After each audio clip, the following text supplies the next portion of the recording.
Hi, and welcome back to my channel.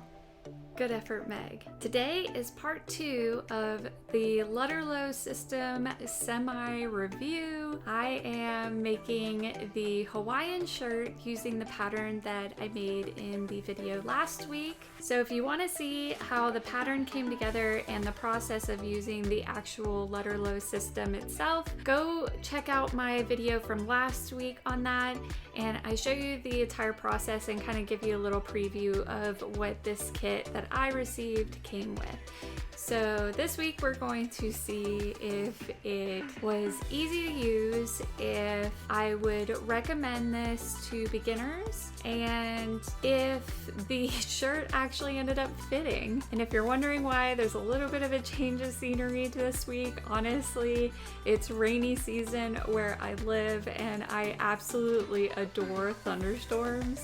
And I just wanted to sit by a window and watch the storm roll in, so it's absolutely gorgeous. So without further ado, let's get started. If you haven't already, don't forget to hit that subscribe button to join our amazing community. So here is the beautiful fabric that my sister sent me from Japan. So first things first, we are going to cut out all of our fabric. Now the first thing we're going to do is start with our pocket piece. So you can see I already ironed on the interfacing at the top. And what you're going to do is fold down half of that width, so about 1.5 centimeters, and then stitch on the left and right, not going past that fold line, like this. And then we are going to snip, being careful not to snip through the stitching or down into the pocket piece. You're going to cut like a little rectangle piece, and this will allow us to hide these seams.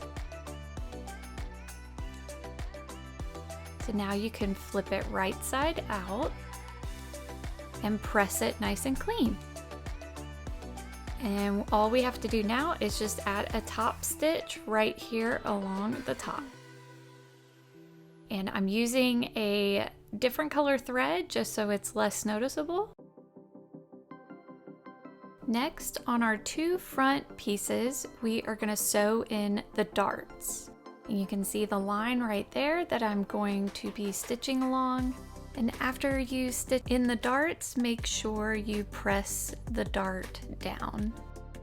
Now on the same front panel pieces, we are going to stitch down the buttonhole and button panels. And there is interfacing that I attached underneath, but we're just adding a top stitch. Again, I'm just using a nice, beautiful colored thread and just a straight stitch all the way down.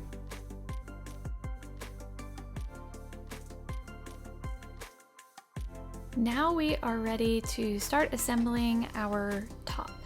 So we're going to begin by attaching the shoulder seams with right sides together, and I just went ahead and pinned down the sides as well.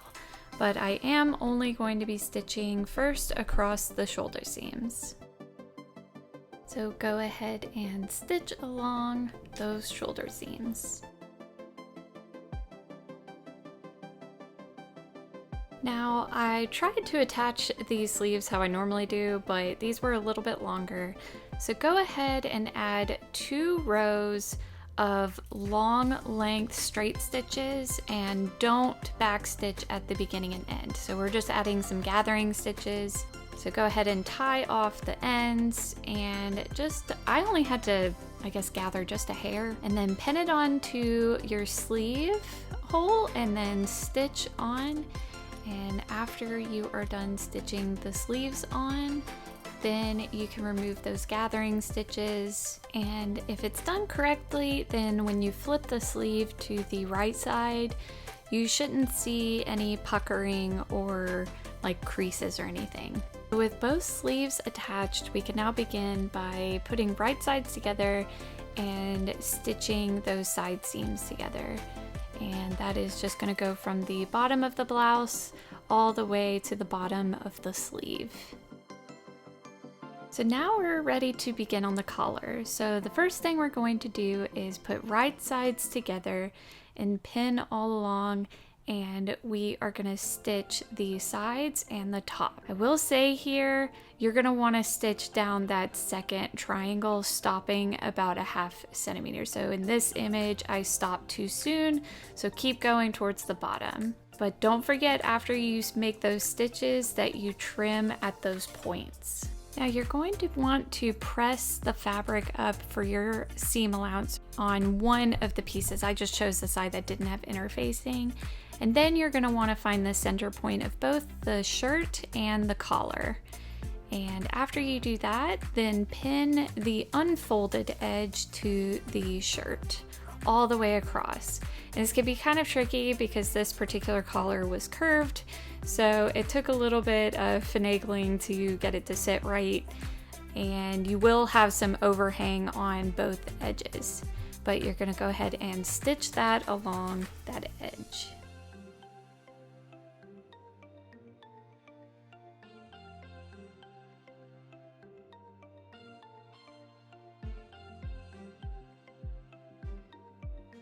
Now this part was quite a bit tricky, and it took me a really long time to figure out how to make this work.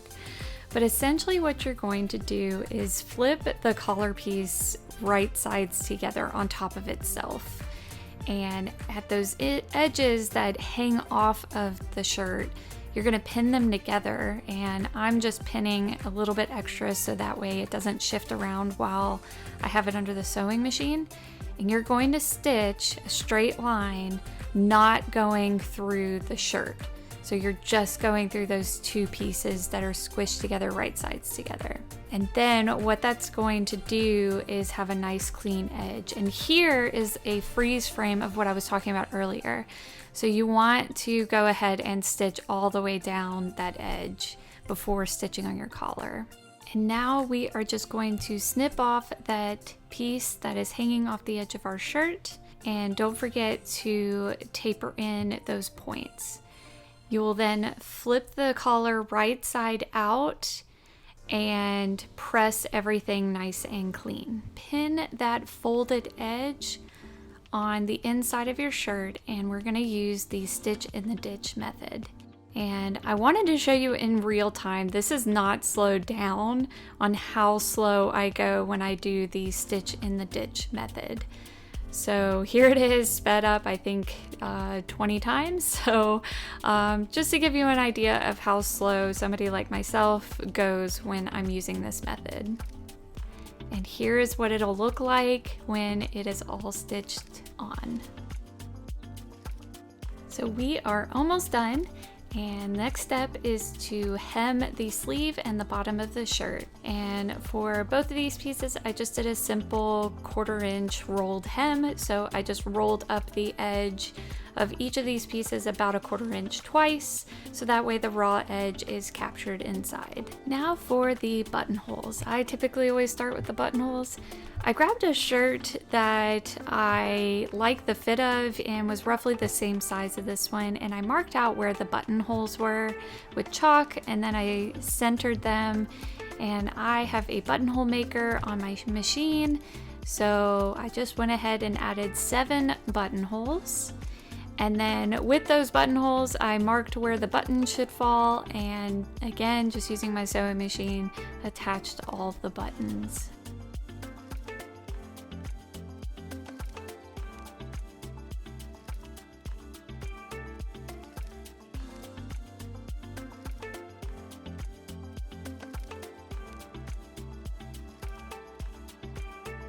So let me first start off by saying that I am absolutely thrilled with the way that this shirt came out. It fits so well and it looks so tailored and crisp.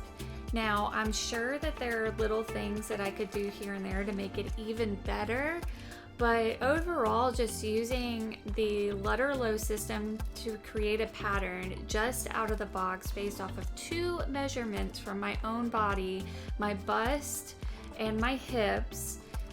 I mean, I am so happy with the way it came out. I'm definitely going to be making more of these in the future, and I am just over the moon happy. And as I was working on this shirt, I kind of realized that This shirt is a culmination of all of my family coming together for one garment, which I thought was really, really cool because the fabric was from my sister, which she sent me from Japan. The sewing machine was gifted to me by Anthony as a wedding gift. The pattern kit that I used to make this was from my parents, and the buttons that I used on this shirt were from my Meemaw. So I think it's just kind of like overall like super corny maybe, but it just really warmed my heart that this shirt, every piece and part of it was made from a little bit of something that my family gave me. For the Lutterloh system, who would I recommend this to? I would say that yes, there are beautiful patterns in this kit,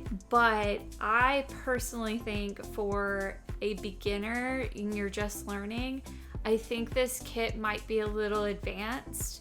And I don't say that from the aspect of creating the pattern. I personally think that the pattern creation was very, very easy and simple to do. However, the construction of the garment, there aren't any instructions on how to complete the process. So I really had to rely heavily on past experiences and my own lessons learned to construct this shirt. I have only made one other collared shirt prior to this, and that was the first garment that I ever made ever.